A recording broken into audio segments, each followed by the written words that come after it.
Hello friends. फिर से current affair के प्रैक्टिस सेट 9 में मैं सौरभ सुमन एसएस एग्जाम गुरु में आपका स्वागत करता हूं। आज का फिर से ये करंट अफेयर देश विदेश की सभी जानकारी सहित आपके सामने लेके आया हूं। जितने भी तरह के एग्जाम्स हैं, कॉम्पिटिटिव एग्जाम्स जो गवर्नमेंट जॉब के लिए हो रही है, जैसे UPSC, BPSC, SSC, RRB, NTPC, group D, KV, Kendriya Vidyalaya के जो एग्जाम्स होने वाले हैं, सब में इन सब सवालों के पूछे जाने के बहुत ज्यादा चांसेस हैं। तो फिर हम लेट नहीं करते हैं, शुरुआत करते हैं फिर से करंट अफेयर की प्रैक्टिस से के फर्स्ट क्वेश्चन से। कहां पर हाल ही में 13वीं सदी के होयसला काल का हीरा स्टोन खोजा गया है? इसमें हीरा स्टोन खोजा गया है वाला सवाल का जवाब बहुत आसान है, क्योंकि आपको पता है कि भारत में हीरा के बहुत कम ही जगह है जहां पे हीरा मिलता है। उसमें से एक कर्नाटक है, तो कर्नाटक इसका सही जवाब है। लेकिन ये जो 13वीं सदी के होयसला काल है, ये क्या है? तो होयसला काल दक्षिण भारत का एक प्राचीन राजवंश था, और ये तमिलनाडु और कर्नाटक के क्षेत्र में फैला हुआ था। और 10वीं से 14वीं शताब्दी तक इन्होंने राज किया था। और इन्होंने जब राज किया तो सबसे ज्यादा इन्होंने कला के क्षेत्र में, स्थापत्य, मूर्ति कला, मंदिर निर्माण, इसके क्षेत्र में अनोखे कार्य किए। तो इसलिए उसे होयसला काल को आपको याद रखना जरूरी है। 13वीं सदी में हुआ था। कर्नाटक और तमिलनाडु दक्षिण भारत के में फैला हुआ एक राजवंश था। अगला सवाल है, हाल ही में टोयोटा ने किसे नए सीईओ के रूप में नामित किया है? तो पहले तो आप जान लीजिए कि पुराने सीईओ कौन थे। तो पुराने सीईओ एकिरो टोयोडा थे, और उन्होंने अपना इस्तीफा दिया। और अभी जो नए सीईओ बने हैं, वो टोयोटा में ही जो रेसिंग कंपनी थी लेक्सस एंड गैजू रेसिंग, उसके अध्यक्ष थे, और उनका नाम था कोजी सातो। तो टोयोटा अब एक नया लॉन्च करने वाली है, जिसके लिए उन्होंने अपना ये नया सीईओ चेंज किया है। वर्ल्ड बैंक ने हाल ही में सबसे गरीब से सब तेजी से बढ़ते देशों में से एक बनने के लिए किस देश की सराहना की है? मैं आपको बता दूं कि यह देश 2000 ईस्वी में गरीब राज्य का राष्ट्र कहा जाता था। फिर ये मध्यम आय वाला 2015 में बना, और अभी मतलब 2022-23 के शासनकाल में इसको आप बोला जा सकता है कि आर्थिक वृद्धि में ये देश में सबसे तेजी से बढ़ रहा है दुनिया में। तो यह देश है बांग्लादेश। 2000 के बाद से 2000 ईस्वी के बाद से ही इस देश में 6% की औसत आर्थिक वृद्धि हुई है, जिससे कि लाखों लोग गरीबी रेखा से आगे बढ़े हैं। हाल ही में इन्वेस्टर्स समिट 2023 में निवेश आकर्षित करने में कौन शीर्ष पर रहा है? देखिए, यूपी में इन्वेस्टर्स समिट हो रहा है, और इस इन्वेस्टर समिट का जो एजेंडा रखा गया, इसमें जो निवेश की संभावना रखी गई है, ये 10 लाख करोड़ है। और इसमें हर एक जिला वहां का एक झांकी निकाल रहा है। हर एक जिला में इवेंट्स किए जा रहे हैं इस निवेश को आकर्षित करने में। 80 देशों से ज्यादा लोग इसमें प्रतिनिधि इसमें पार्टिसिपेट कर रहे हैं इन्वेस्ट करने के लिए। तो गोंडा जिला इस मामले में शीर्ष पर रहा है। भारत और किस देश के बीच हाल ही में संयुक्त अभ्यास वीर गार्जियन 2023 संपन्न हुआ है? ये जो वीर गार्जियन 2023 है, यह 16 दिन का सैन्य अभ्यास था, और ये भारत के इंडियन एयरफोर्स और जापान की एयर सेल्फ डिफेंस फोर्स ने जापान के हायाकुड़ी एयरबेस में यह किया था। इसमें जापान के जितने भी फाइटर्स प्लेन हैं, और भारत की सुखोई 30, ग्लोब मास्टर, आईएफ के जितने भी AC-17, ये सब बड़े विमान के साथ 16 दिन का एक संयुक्त अभ्यास था। और इसमें दोनों देश ने एक दूसरे देश के भी विमान पे अपना ट्राई किया, चलाने का अभ्यास किया, जिससे कि दोनों एक दूसरे की टेक्नोलॉजी को कंपेटेबिलिटी रूप से जान सके। तो जापान इसका सही जवाब है। हाल ही में बाजरे की खेती को बढ़ावा देने के लिए एनएमसीसी सेमिनार का आयोजन कहाँ किया गया? देखिए, ये सवाल का जवाब जानने के लिए आपको बहुत अच्छे से एनएमसीसी जानना पड़ेगा। तो मैं आपको बता दूं कि राष्ट्रीय स्वच्छ गंगा मिशन और भारतीय वन्य जीव संस्थान ने पर्यावरण में बदलाव को रोकने के लिए, पर्यावरण की जीवन शैली में बदलाव के लिए, गंगा बेसिन में जलवायु अनुकूल स्थानीय समुदाय का विकास करने के लिए बाजरे की खेती को बढ़ावा देने के लिए, और इसका के लिए जो सेमिनार का आयोजन किया गया वो नई दिल्ली में किया गया। आपको मैं बता दूं कि आप ये सवाल का जवाब याद रखिएगा कि अंतर्राष्ट्रीय बाजरा वर्ष भी 2023 को घोषित किया गया है, और भारत के प्रधानमंत्री नरेंद्र मोदी जी ने इस वर्ष बाजरा की खेती में वृद्धि लाने के लिए अभी एक बहुत गहन अभ्यास लोगों के साथ शुरू किया है कि और लोगों को प्रोत्साहित करना शुरू किया है कि बाजरे की खेती अत्यधिक की जाए, जिससे कि बाजरे की खेती को बढ़ावा दिया जा सके। महिला क्रिकेटरों को सम्मानित करने के लिए हाल ही में किस देश ने डेबी हॉकले मेडल शुरू करने की घोषणा की? तो जो डेबी हॉकले थी वो न्यूजीलैंड की एक बहुत वर्ल्ड बेस्ट क्रिकेटर में से एक रही है, और उन्हीं के तर्ज पे, मतलब जैसे नेल्सन मंडेला का होता है अंतरराष्ट्रीय में, जैसे क्रिकेट में रिचर्ड हेडली का है, वैसे ही महिला क्रिकेटरों को सम्मानित करने के लिए डेवी हॉकले जो न्यूजीलैंड की खिलाड़ी रही है, उनको उनके तर्ज पर उन मेडल की शुरुआत की गई। किसे ICC spirit of cricket award 2022 से सम्मानित किया गया? तो नेपाल के खिलाड़ी आशीष शेख को ICC spirit of cricket award 2022 से सम्मानित किया गया। एक मैच के दौरान एक खिलाड़ी जब रन ले रहे थे तो गिर गए थे बॉलर से धक्का खाके, और बॉलर ने उनको क्रीज पर पहुंचने से पहले विकेट कीपर के पास बॉल फेंक दिया था, तो विकेट कीपर ने स्टंप पे नहीं मारा क्योंकि खिलाड़ी गिरे हुए थे और फिर गिर के उठे थे। तो उसे नेपाल के आसिफ शेख ने को इस कार्य के लिए ICC spirit of cricket award 2022 से सम्मानित किया गया। सर्वश्रेष्ठ अभिनेत्री के लिए ऑस्कर नामांकन पाने वाले हाल ही में पहली एशियाई महिला कौन बनी? तो मैं आपको बता दूं कि ये जो बनी है ये मलेशिया की बहुत बड़ी अभिनेत्री, और उनका नाम है एन यो। इस वर्ष 2023 में गणतंत्र दिवस समारोह में कितने लोगों को पद्म पुरस्कार से नवाजा गया है? तो इसकी संख्या है 106, और हमारे YouTube चैनल के पेज पे इसके पूरे लिस्ट भी दिए गए हैं। कला, शिक्षा,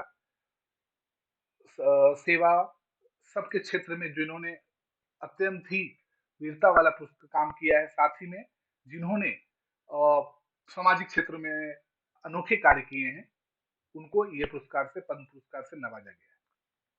हाल ही में कौन सी फिल्म ऑस्कर 2023 में डॉक्यूमेंट्री शॉर्ट सब्जेक्ट कैटेगरी में नॉमिनेट हुई? तो द एलिफेंट विस्पर्स इसका सही जवाब है। अब नाम से तो आपको लगा होगा कि हॉलीवुड की फिल्म है, जी नहीं, यह भारत की एक फिल्म है, और कार्तिक गोसलावर जो फिल्म के मेकर हैं, इन्होंने द एलिफेंट विस्पर्स बनाई थी। और ये पूरी की पूरी कहानी मदुरई के टाइगर रिजर्व की है, जहाँ पे दो लोग एलिफेंट को गोद लेते हैं, और ये बहुत ही मार्मिक कहानी।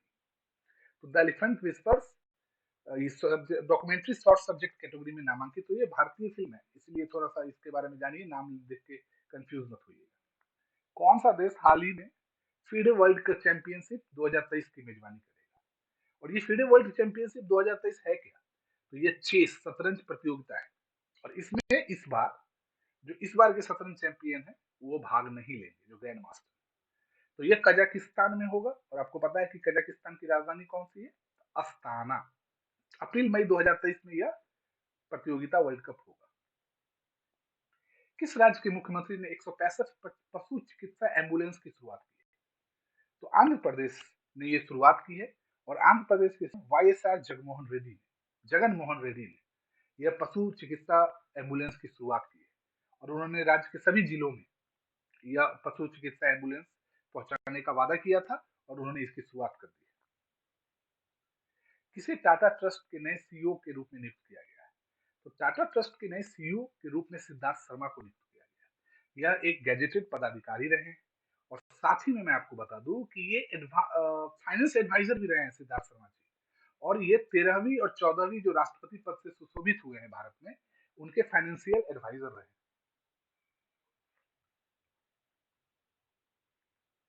किस खिलाड़ी को हाल ही में ICC men's T20 cricketer of the year 2022 नामित किया गया है?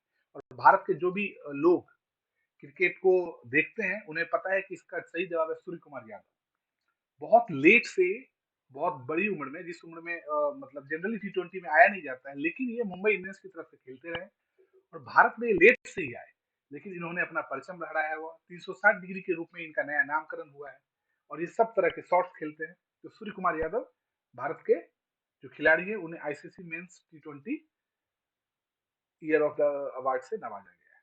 हाल ही में 6 डेज मतलब 6 दिवसीय भारत पर्व कहाँ शुरू हुआ है? पहले तो समझ लीजिए भारत पर्व है क्या। तो भारत पर्व जो है वो भारत की संस्कृति, भारत के व्यंजन, हर एक राज्य के व्यंजन, हर एक राज्य की कला, नृत्य, सबको दर्शाने वाला एक फेस्टिवल टाइप मनाने वाला इवेंट है।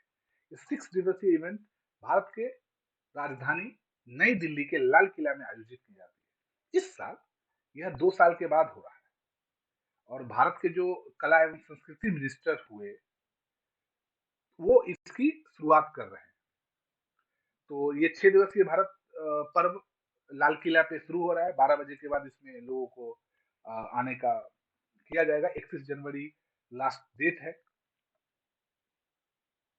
मध्य रेलवे के नए प्रबंध निर्देशक के रूप में हाल ही में किसने कार्यभार संभाला है? तो मध्य प्रदेश के सॉरी मध्य रेलवे के नए डीआरएम, अभी आपको बताया कि मुख्य निदेशक भी बने थे रेलवे के, तो उसके बाद अभी नरेश लालवानी जी को मध्य रेलवे का नए प्रबंध निर्देशक के रूप में चुना गया है। हाल ही में ओडीआई क्रिकेट में नंबर 1 गेंदबाज कौन बने? तो Surya Kumar Yadav split cricketer of the year बने थे। Sorry, split cricketer of the year Asif Sheikh बने हैं और टी20 का बेस्ट क्रिकेटर सूर्य कुमार यादव को चुना गया है। और ओडीआई क्रिकेटर में नंबर 1 गेंदबाज भारत के मोहम्मद सिराज बने। आपको बता दूं कि मोहम्मद सिराज के पिताजी ऑटो ड्राइवर और उन्होंने इस कठिनताई से हैदराबाद के रहने वाले हैं और ये मुकाम हासिल किया है, तो भारत के लिए गर्व है। हाल ही में अमूल का नया अध्यक्ष किसे चुना गया है?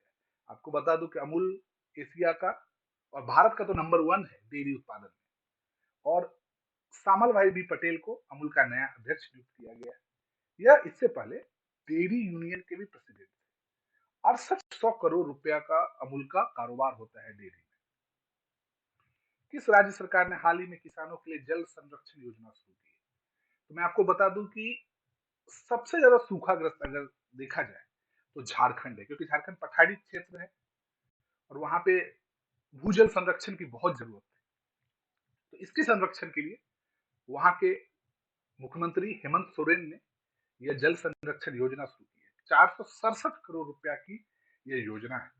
इस योजना में उन्हें वहां के जितने भी जिले हैं, 24 जिले हैं झारखंड में, के सभी प्रखंड में, सभी ब्लॉक जो हैं, उसमें उन्होंने तालाब का जीर्णोद्धार, नवीनीकरण, नए तालाब और वहां पे जो टैंक है उसकी भी योजना की शुरुआत की है। अभी फिलहाल 2133 तालाब और 2795 टैंक को उन्होंने नवीनीकरण करने की घोषणा की है। किस देश की सरकार ने यानोमानी क्षेत्र में मेडिकल इमरजेंसी की घोषणा की है? तो ये बहुत दुखद है।